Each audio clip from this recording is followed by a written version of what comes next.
یہ سورہ ابراہیم ہے۔ مالک کو پیار اتنا ہے، جگہ جگہ بھی ذکر کیا ہے قرآن پاک میں جناب ابراہیم کا، اور ایک پوری سورت کا نام ہی سورہ ابراہیم ہے۔ اتنی محبت ہے حضرت خلیل اللہ سے رب کریم کو۔ یہاں بھی دیکھیے حضرت ابراہیم سورہ ابراہیم میں دعا مانگتے ہیں۔ اب ذرا یہ دعا بھی دیکھیں کتنی معنی خیز ہے۔ فرماتے ہیں وَإِذْ قَالَ إِبْرَاهِيمُ رَبِّ اجْعَلْ هَٰذَا الْبَلَدَ آمِنًا۔ یاد کرو جب جناب ابراہیم علیہ السلام نے کہا اے اللہ اس شہر کو امن والا بنا دے۔ جناب ابراہیم علیہ السلام مکے میں نہیں رہتے تھے،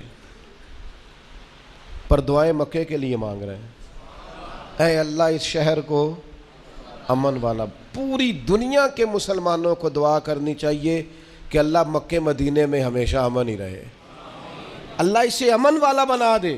ایک بات آپ کو عرض کروں، جس ملک میں امن نہیں ہوتا وہاں کچھ بھی نہیں ہوتا۔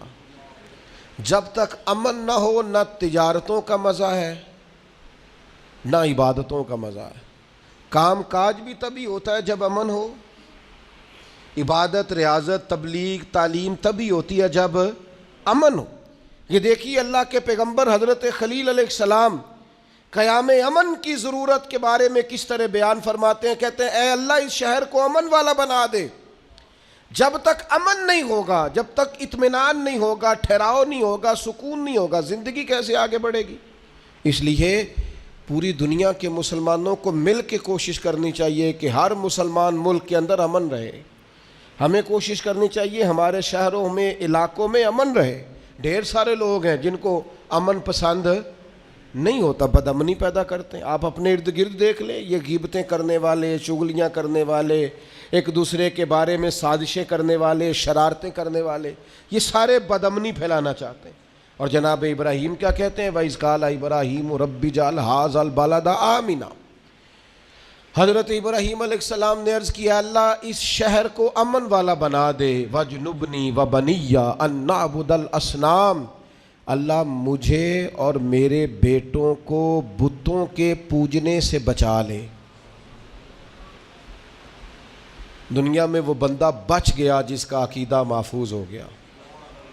سب سے زیادہ قیمتی خزانہ اس بندے کے پاس ہے جس کی اولاد کے عقیدے ٹھیک ہے، جو اسلام پر پختہ ہے۔ آج ملحد آگے ہیں، ملحد بے دین، جو ذہنوں میں سوال چھوڑتے ہیں معاذ اللہ، ہماری نئی نسل کو گمراہ کرنا چاہتے ہیں، دین سے دور کرنا چاہتے ہیں۔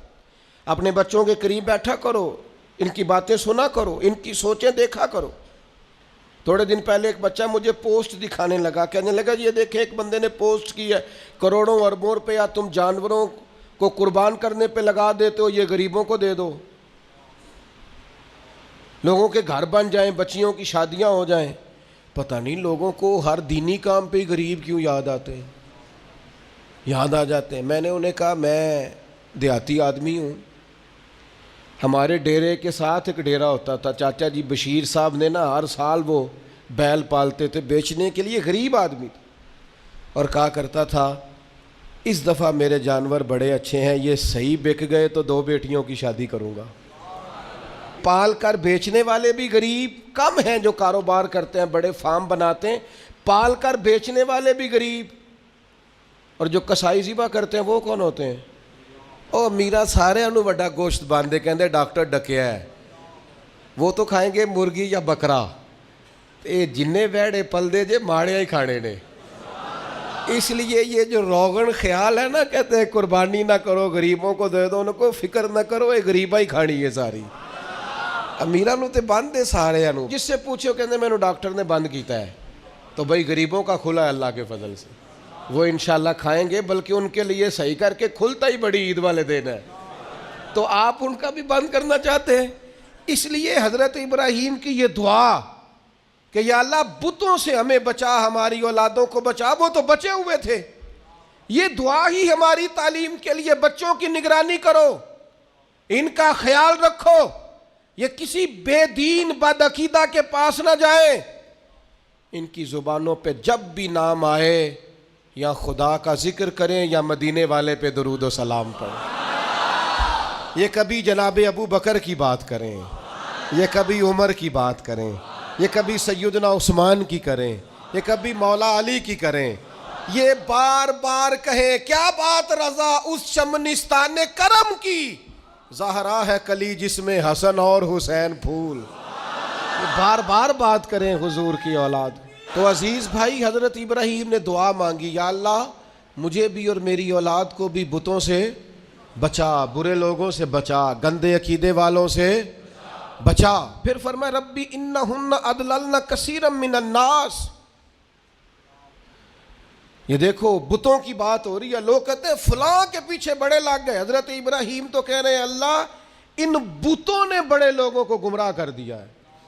گمراہی ویسے ہی جلدی دل کے اندر جگہ پکڑتی ہے، شیطانی باتیں ویسے ہی جلدی سمجھ میں آتی ہیں لوگوں، ڈھیر سارے ربی انہن اضللن کثیرا من الناس، اے اللہ ان بتوں نے ایک بہت بڑی جماعت کو گمراہ کر دیا، تو جو بولتے نہیں تھے باطل، جو باطل بولتے نہیں تھے انہوں نے بڑے گمراہ کیے، تو جو بولنے والے ہیں وہ دیکھیں کتنوں کو گمراہ کریں گے۔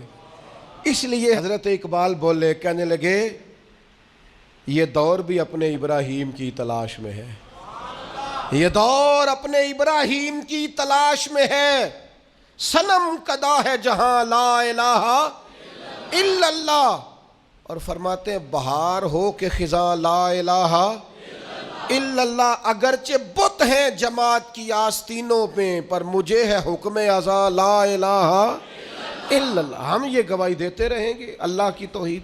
کثیر لوگوں کو انہوں نے گمراہ کر دیا۔ ایک اور ذرا انوکھا انداز دیکھیے جناب ابراہیم کا، فرماتے ہیں فمن تابعنی فانہ منی، یا اللہ جو میری پیروی کرے وہ تو میرا ہے، تو اے کلیم جو آپ کی پیروی نہ کرے، انداز دیکھیے، فمن تابعنی فانہ منی، جو میری پیروی کرے مالک وہ میرا ہے، ومن عصانی فانک غفور الرحیم، اور اللہ جو میری نافرمانی کرے نا، ابراہیم اس کے ساتھ کیا کریں جو آپ کا نافرمان ہے، فرمایا فانک غفور الرحیم، بے شک تو بڑا بخشنے والا معاف کرنے والا ہے، جو فرما برداری کرے وہ تو میرا ہے، اور مالک جو نافرمانی کرے تو بڑا مہربان ہے، تو معاف کرنے والا ہے۔ یہاں ہم کہتے ہیں جو نافرمانی کرے، جو ہمارا نافرمان ہو وہ کسی کام کا نہیں، مارو سزا دو، فرمایا جو میرا نافرمان، مالک تو غفور الرحیم ہے، تو مہربانی کرنے والا ہے۔